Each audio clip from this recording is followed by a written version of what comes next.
Hello ladies and gentlemen, welcome back to my channel. This video is a review of my Calibrator, which is a device that I purchased a couple of years ago, and it's an honest review on how the device went, should you buy it, and what are the things that can be improved. Now it is available for the 3.2 liter diesel Ford Everest at the moment. I purchased it from BPT Motorsport and have done around 50,000 kilometers so far. Now totally I've done around 120,000 kilometers in my Everest, but I've been using this device for 50,000 kilometers.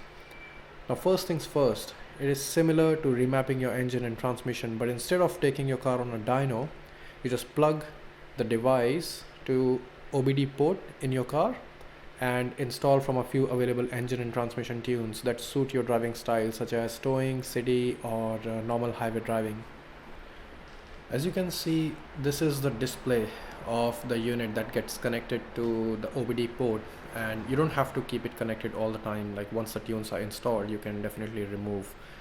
You can see that all these tunes are available. Now this video was shot around 6 or 7 months ago, so I'm not sure if an additional tune is available today or not, but you can see that there are various types of tunes. Now this is one thing that can be improved, because the name itself doesn't make much sense to me. Now maybe it makes a lot of sense to others, but what I was expecting here to see was that the name should have said something like trans tune for towing, for city driving.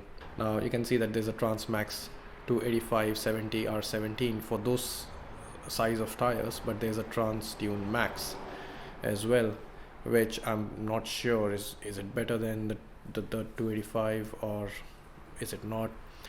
The only thing that I could do was try out all these tunes one by one, drove the vehicle for a couple of weeks, and then finally decided to keep the tune that I liked for the vehicle. But the difference is pretty obvious. You can feel the increase in torque and power, and you can see that now a lot of power gets delivered in low RPMs as well, so the gear changes are not as much, and you can just drive the vehicle without pushing the pedal too hard, and it's a lot smooth. It's the difference is day in day out.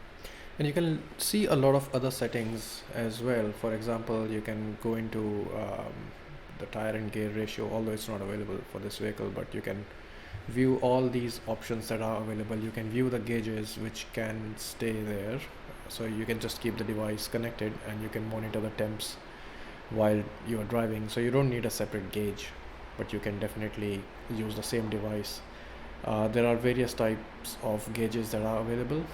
I think in total there are around 150, but I don't use this device for monitoring any of those gauges, so I can't comment much on that.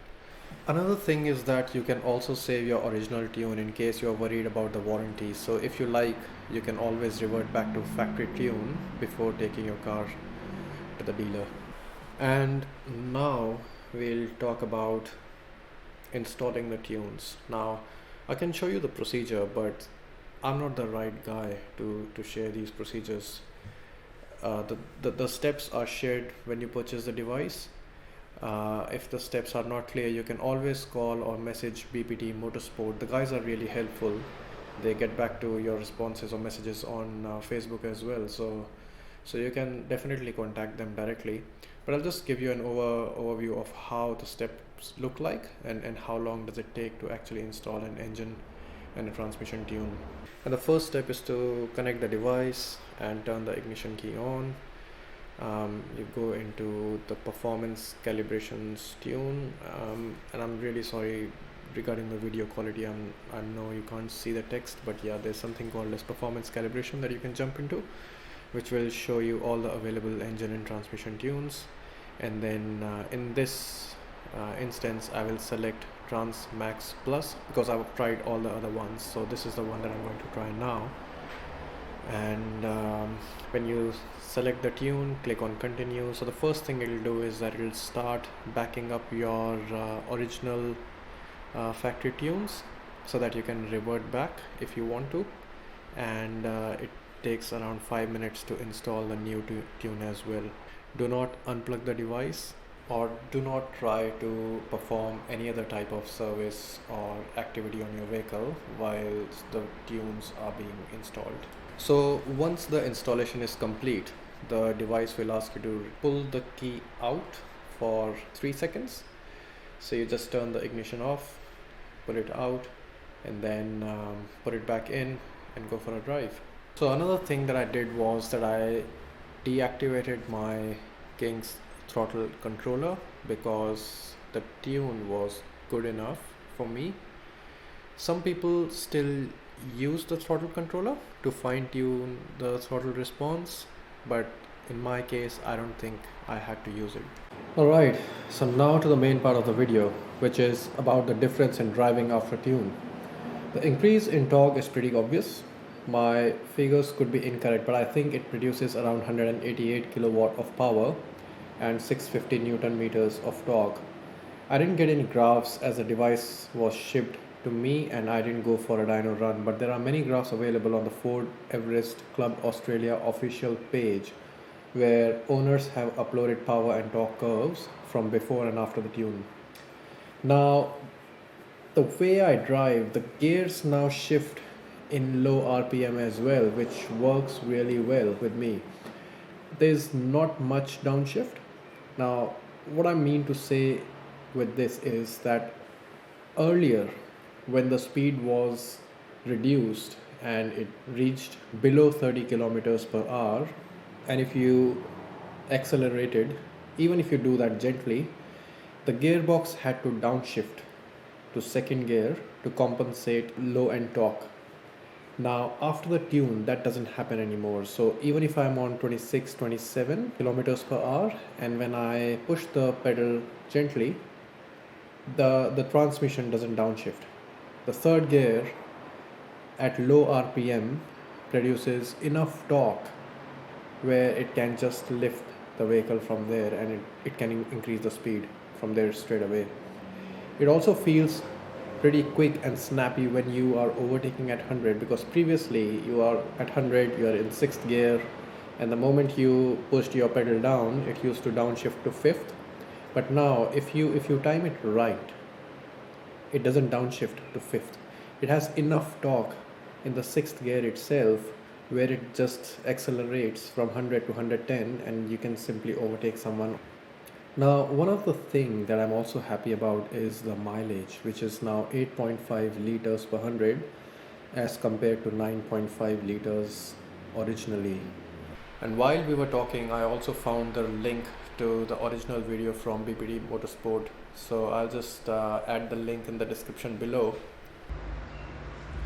So if you ask for my honest review, I'd recommend it. I'd buy it again if I have to. And no, I'm not associated with BPD Motorsport. This video is not sponsored. I don't know their designers, so I'm not trying to sell this device to you. But if you're watching this video, then it means that you're already thinking of getting a vehicle tuned. So if you want to try this device, then it's absolutely go ahead. The only thing that I think they could have done better is the interface. The touch is not great, even if you want to use it as a gauge to read temps and other parameters while you're driving. The fonts are too small. Another thing with the device is that when you switch your vehicle off, the last screen you were at is not retained. So it means that you have to navigate to access the gauges every time you switch your engine on, which could be a bit annoying because the way the touch responds and the device is a bit slow, so it gets annoying over time. But in terms of what this device is meant to do, I think it's just a job, so the cost is justified. In fact, even if you think that it has not fully transformed your car and converted it into a sports car, even then you would recover the cost because you would get a better mileage. So you would recover your cost anyways over time. So I hope this video was informative enough, and if you have any questions or comments, please feel free to ask below. and thank you for watching. See you again.